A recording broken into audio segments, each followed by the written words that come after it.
अथ देव्य अपराध क्षमापनो स्तोत्रम। माँ, मैं न मंत्र जानती हूँ न यंत्र। अहो, मुझे स्तुति का भी ज्ञान नहीं है, न आवाहन का पता है न ध्यान का।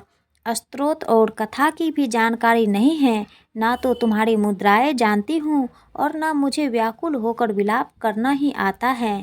परंतु एक बात जानती हूँ, केवल तुम्हारा अनुसरण, तुम्हारे पीछे चलना जो कि सब क्लेशों को, समस्त दुखों विपत्तियों को हरने वाला है, सबका उद्धार करने वाली कल्याणमयी माता। मैं पूजा की विधि नहीं जानती, मेरे पास धन का भी अभाव है, मैं स्वभाव से भी आलसी हूँ तथा मुझसे ठीक ठाक पूजा का संपादन भी नहीं हो सकता। इन सब कारणों से तुम्हारे चरणों की सेवा में जो त्रुटि हुई हो गई है उसे क्षमा करना, क्योंकि कुपुत्र का होना संभव है किंतु कहीं भी कुमाता नहीं होती।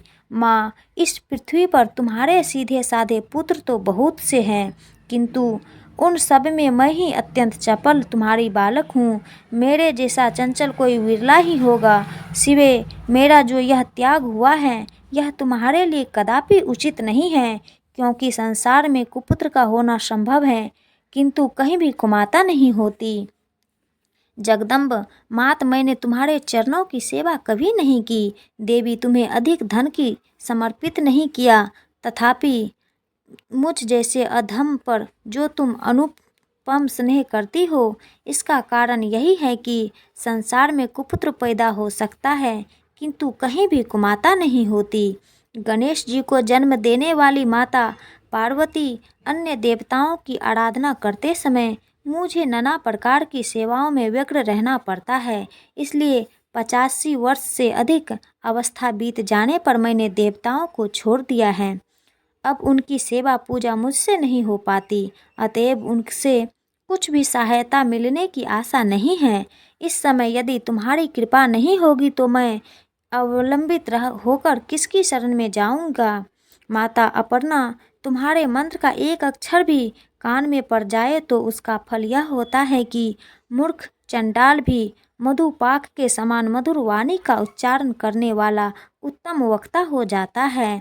दीन मनुष्य भी करोड़ों स्वर्ण मुद्राओं से संपन्न होकर चिरकाल तक निर्भय विहार करता रहता है।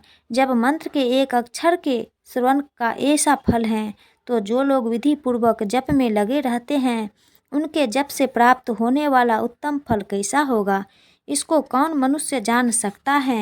भवानी, जो अपने अंगों में चिता की राख भभूत लपेटे रहते हैं, जिनका विष ही भोजन है, जो दिगंबरधारी हैं, मस्तक पर जटा और कंठ में नागराज वासुकी को हार के रूप में धारण करते हैं तथा जिनके हाथ में कपाल शोभा पाता है, ऐसे भूतनाथ पशुपति भी जो एकमात्र जगदीश की पदवी धारण करते हैं, इसका क्या कारण है? यह महत्व उन्हें कैसे मिला?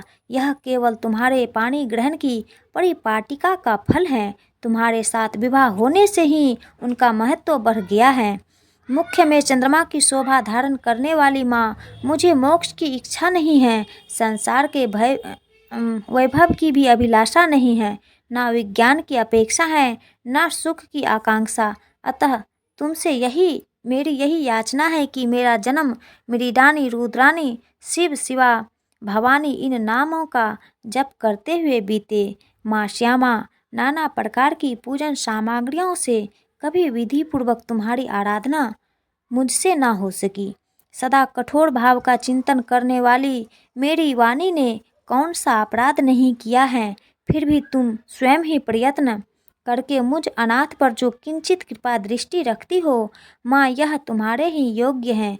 तुम्हारे जैसी दयामयी माता ही मेरे जैसे कुपुत्र को भी आश्रय दे सकती हैं।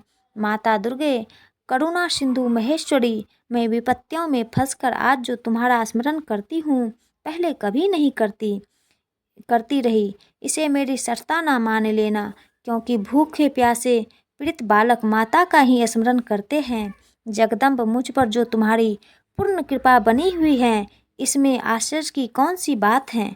पुत्र अपराध पर अपराध क्यों ना करता जाता हो, फिर भी माता उसकी अपेक्षा नहीं करती। महादेवी, मेरे समान कोई पातकी नहीं है और तुम्हारे समान दूसरी कोई पापहारिणी नहीं है। ऐसा जानकर जो उचित जान पड़े वह करो।